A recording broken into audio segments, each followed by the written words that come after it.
अस्सलाम वालेकुम। वालेकुम अस्सलाम। बाजी बहुत बहुत शुक्रिया, आप असलम जावेद चैनल को इंट्रोड्यूस कर रही हैं दुनिया के सामने। मेरे लिए फक्र की बात है। अब तो ये कि आपको बेहद तहे दिल से मुबारकबाद इस चीज की दे रही हूँ।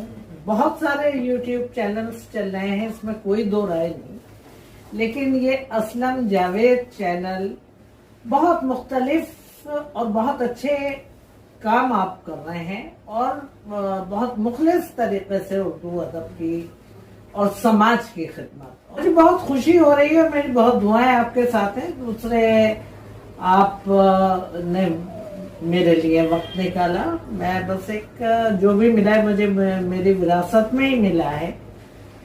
तो बहरहाल अब ये यौम आज़ादी का भी मौका है।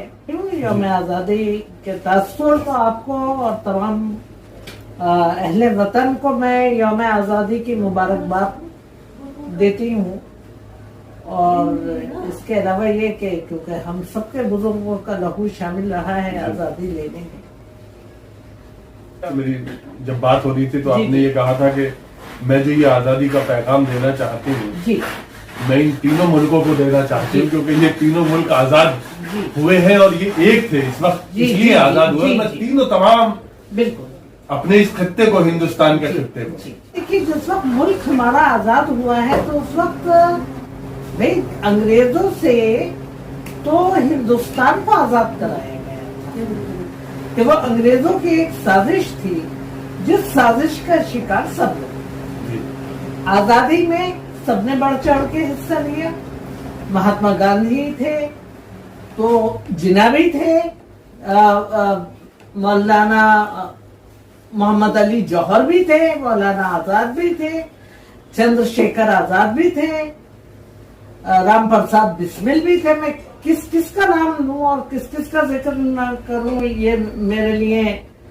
और मेरे नाना सूबेदार हिदायत रसूल खान फौज में थे तो उन्होंने भी अंग्रेजों की नौकरी से इस्तीफा दिया। मेरे दादा सिविल सर्जन थे, मौलाना डॉक्टर अब्दुल अजीज खान साहब, तो उन्होंने अपनी सिविल सर्विस से इस्तीफा देके हिंदुस्तान के उन लोगों की खिदमत के लिए अपना हॉस्पिटल कायम किया, मौलाना अब्दुल अजीज हॉस्पिटल के नाम से। तो बहरहाल और आपके भी तमाम बुजुर्ग शामिल रहे हैं और हमारे बहुत सारे अहले वतन। हम मुबारकबाद हिंदुस्तान को देते हैं और ये तकसीम जो है ये उन खुदगर्ज जहनों का नतीजा है, वरना कहीं से कहीं तक हमने हिंदुस्तान की हमारे बुजुर्गों ने लड़ाई लड़ी और उस वक्त हिंदुस्तान, पाकिस्तान, बांग्लादेश ये सब एक थे। इसमें कहीं कोई अलहदगी कोई तस्वुर ही नहीं था। भगत सिंह के बारे में आपने कहा था कि मेरी इसको समर्थन है कि आप भगत सिंह चौक का नाम भगत सिंह चौक ही रहने। बिल्कुल बिल्कुल। देखिए जब भगत सिंह ने जो लड़ाई लड़ी थी तो वो पूरे हिंदुस्तान के लिए लड़ी थी और भगत सिंह तो आते भी पंजाब से थे। और ये जो लोग इस तरह की बातें गैर जिम्मेदाराना करते हैं कि आज भगत सिंह चौक अगर पाकिस्तान में है तो उसको साहब बदल के कुछ और नाम रख दें, तो ये वही जहन है। जबकि हमारे यहाँ जितना इखलास और खुलूस है, जो मोहब्बत आपको हिंदुस्तान में मिलेगी और जितने रंग आपको हिंदुस्तान में मिलेंगे मोहब्बतों के, उतने रंग धनक का रंग है ये, बिल्कुल इंद्रधनुष जिसे कहते हैं, जिसमें हर मजहब और हर कौम का रंग जो है वो आसमान पर शफक और उफक की तरह से चमकता है। तो उसको आप कैसे जुदा कर देंगे? आप कैसे इंद्रधनुष के रंगों को क्या बांट सकते हैं? जी जी जी नहीं बांटे। तो क्या आप फिरकों में कैसे बांट देंगे? हम सब पहले हिंदुस्तानी हैं और हमारे लिए हमारे मजहब का भी यही अहकाम है कि हम अपने मुल्क से मोहब्बत करें। और यकीनन हमारे हिंदुस्तान का मुसलमान जो है वो हिंदुस्तान से बेपनाह मोहब्बत करता है। देखिए हिंदुस्तान में जो फ्रीडम ऑफ स्पीच मुसलमानों को है, वो फ्रीडम ऑफ स्पीच और ममालिक में नहीं मिलेगी। हम यहाँ सरकार से हमारे लाख इख्तलाफात हैं, लेकिन हम बाआवाज बुलंद अपनी बात पहुंचाए।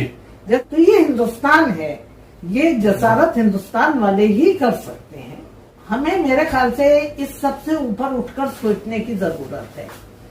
اور ہمارے بزرگوں کا ذہن بہت وسیع تھا, ہم لوگوں کا وسیع ہے. خان عبد الغفار خان کی مثال پیش کرتی ہیں, تو ایسے ان کی مثال آپ کیوں پیش کرتی ہیں جبکہ وہ افغانی تھے اور افغانی ہونے کے بعد میں مطلب میں یہ سمجھنا چاہتا ہوں اس بات کا کہ آپ ان کی مثال بھی کیوں پیش کرتی ہیں؟ کہ اس لیے کرتی ہوں کہ وہ باہر افغان سے تھے لیکن ان کا ایک جذباتی تعلق ہندوستان سے, کیونکہ میں ان چیزوں کو یہ سمجھ, میں نے وہی عرض کیا نا آپ سے کہ دیکھیے انسانیت سب سے بڑی چیز ہے اور وہ بالکل اندر دھنش کی طرح سے ہے, تو آپ اس میں سے کوئی رنگ آسمان پہ سے الگ نہیں کر سکتے. مطلب یہ ہے آپ کے کہنے کا کہ ہندوستانیوں سے جو محبت خان عبد الغفار صاحب کو ملی, جی, تو آپ یہ کہہ رہی ہیں کہ جب وہ ہندوستانی نہیں تھے, نہ اس حصے کا ٹکڑا تھے, مگر وہ بہت محبت کے بدلے محبت دے رہے تھے. ہندوستان سے جتنی اہمیت اور جتنا احترام ملا اتنا میرے خیال سے انہیں اس سرزمین سے بھی نہیں ملا جہاں سے ان کا تعلق ہے.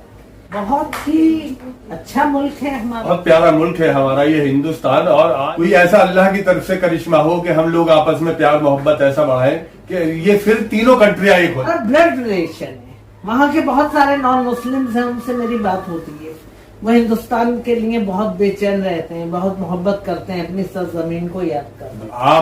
آپ دیکھیں راشدہ باقی حیا صاحبہ پوری دنیا جانتی ہے آپ کو, آپ کی فیملی کو جانتی ہے, تو آپ کی طرف سے اور میری طرف سے اور اسلم جاوید چینل کی طرف سے آپ سبھی کو ہندوستان کے تینوں حصوں کو ہم مبارکباد پیش کرتے ہیں اس یوم آزادی کی, کہ ہم سبھی لوگ مل کے یہ منائیں اور ہم محبت کا سندیش دیں.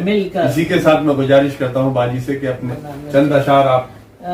میں علامہ اقبال کا سب سے اچھا, وہ سارے جہاں سے اچھا یہ ہے ہندوستان ہمارا, میں نے زمین میں جسارت کی تو میں ایک شعر اس کے سنا دیتی ہوں کہ ہر گل ستا سے اچھا یہ گل ستا ہمارا. واہ.